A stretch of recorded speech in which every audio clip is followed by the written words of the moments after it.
He's excited. We're just going to get more excited. Can't wait to welcome the world. I'm really looking forward, as I think all Canadians are, to see who's in our group, and I'll play a small role in determining that. So what are you going to discuss with the leaders? Well, we're going to meet with both, and we're getting along very well.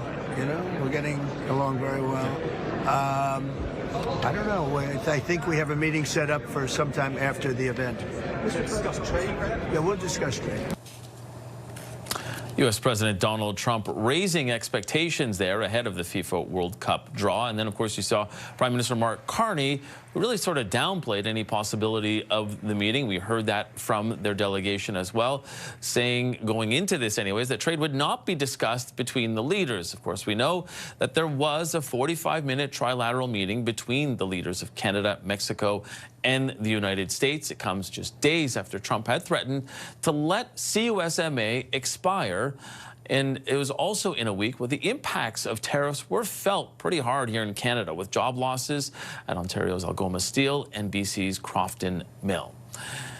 Here to break it all down for us right now is our front bench. Sabrina Grover was a federal Liberal candidate in the 2021 election. She's now senior advisor at North Star Public Affairs. Melanie Paradis is the former communications director to Aaron O'Toole. She's now the president of Texture Communications and former interim NDP national director.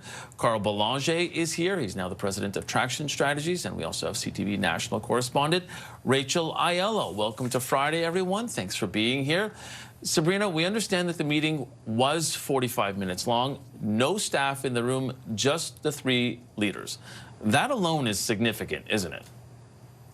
I think it's significant, but I also think it is in some ways very important so that you can continue to see that relationship build between not just Trump and Carney, but also Carney and Sheinbaum. And I think that for this particular U.S. administration, that relationship piece is so key. And I think that the way that Donald Trump respects and treats Mark Carney, whether it's on media interviews or in private or any of those things, is what has kept Mark Carney's, stock up with Donald Trump, and what has kept Canada's negotiating power in place. So I think that it's important for that relationship piece to be a key part of the way that they engage. I think what'll be important is what comes out of that. Like, do we get any leaks? Do we hear anything? I think it's hard to trust what Donald Trump says on a day-to-day basis. So we'll see what happens. Yeah, and Bill, especially when you consider that just a couple of days ago, he had said, oh, well, we could let it expire. We could negotiate a new one. And then we also heard from Jameson Greer, the United States Trade Representative, talking about tearing it up as well. I mean, do we take this for what it is worth, a 45-minute conversation, which could be substantive, or do we take it for this is what's happening today, and that's all we know? Well, President Trump said all those things before he was the FIFA Peace Prize laureate.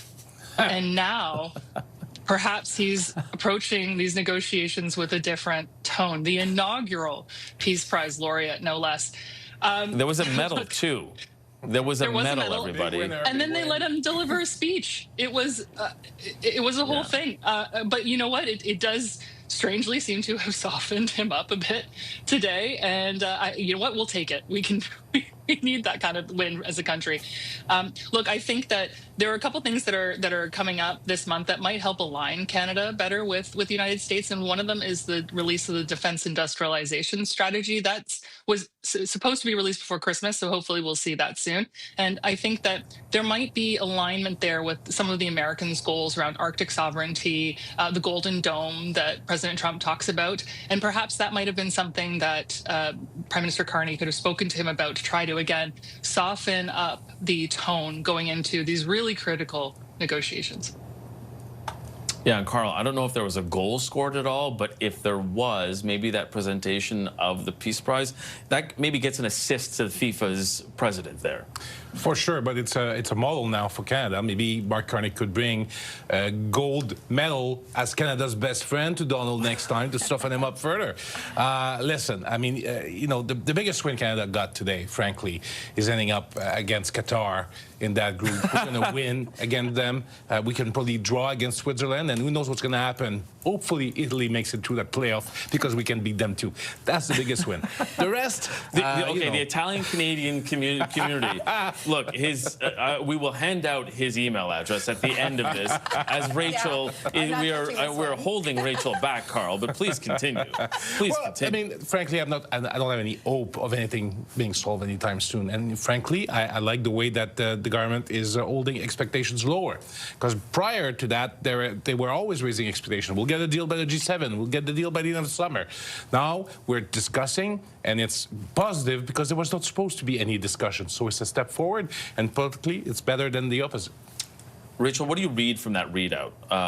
Because there were some things in there that sort of gave an indication that, okay, hey, things went okay. Who cares, Mike? It's a detail. Yeah, it's a detail. That's true. No, in all seriousness, I think it is at least something that there is the agreement to continue to work together on CUSMA. So as a concept, that trilateral trade deal remains something they're working on. Are they working towards renewing it? Are they working towards scrapping it? That's kind of the question that remains unclear from the Prime Minister's office in that readout we just received. I think I agree with Carl in the sense of the tempering expectations heading into this meeting in D.C. was probably wise for the Prime Minister and his office, although I do think it was a bit unrealistic early on to suggest that they were only going to go down and talk soccer, and that this massive elephant in the room that is like hanging on the balance of so many Canadians' jobs was not going to be discussed at all, especially after what we saw this week with layoffs, for example. So, you know, we'll see what comes from this if Trump was softened up enough. But I do think this was kind of just one neutral, hey, how are ya, go sports, place setter, and not really going to be a substantive change to whether or not CUSMA is getting scrapped. Yeah, I mean, you know, President Trump did mention to the president of FIFA that maybe they need to change American football's name because, hey, yeah, you actually do use feet with soccer. So I don't know how sporty that conversation was. I do believe we have the tweet from President Sheinbaum, and it has a photo of the three leaders. And this is, I think, one of the first official photos we are seeing of it. If we can, there it is right there. It's the three standing there posing for that photo, and I think that was just before the actual meeting or somewhere during the meeting, Sabrina. I mean, obviously all of them smile, so that's a good sign, and the fact that they are willing to pose for that photo, also a good sign, Sabrina. But you know, how much do you think moves well, let's say moves the ball forward, because we're talking soccer here, right? Not the best trilateral photo. I'll just draw everyone's attention to that time when we had those three handshakes. That's got to be the best photo of all time. But I think that I mean, it's better than Sheinbaum standing over him like Angela Merkel did at the G7 in Charlevoix. Let's be honest.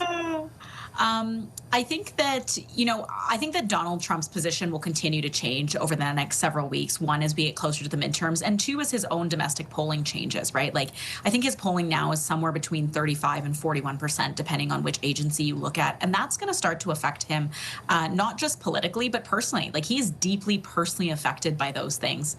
And so I think it'll really matter how that plays out and what that implication has in the different states that matter to him and to the Republicans going forward into the midterms, and economically what those relationships hold with Canada. So I think there's a lot to still be determined. I think this is just another blip in that ongoing turmoil of Canada-U.S. relations. And Mel, despite the fact, like Carl had said, there were a number of deadlines set, do you think that Canada actually benefits from this kind of being in a state of, you know, almost pause, or hey, everything's okay for now, but we'll keep talking, when you consider that the midterms are not that far away? So no, we don't benefit from it because it still causes a tremendous amount of uncertainty in terms of people thinking about it, making investments here, businesses thinking about either staying here or coming to Canada. That part is still a very high pressure. And, you know, we can't forget that this was a commitment that Prime Minister Carney made, that he would get a deal done in the summer. And here we are many months later, and we're no closer. In fact, we're probably further away from a deal right now, especially with Trump making these threats that he could just let CUSMA expire. Granted, it won't.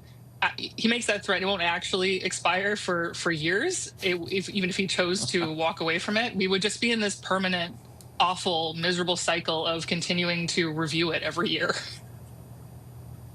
Yeah, but at the same time, he thinks that the FIFA Peace Prize is something as well, Mel. So, I mean, there's that. Okay.